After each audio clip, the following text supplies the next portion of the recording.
દેવનો દીધેલ દેવ જેવો દીકરો છે મારો, લક્ષ્મી રૂપી દીકરી મારી તુલસી નો ક્યારો.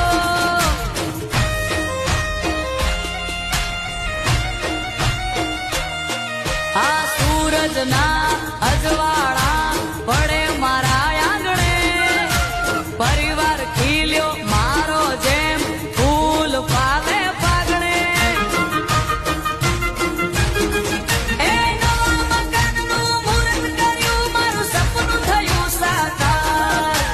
મનગમતું ઘર મેળવી આવ્યું માતા રોયા વાર. પાંચ કર્યા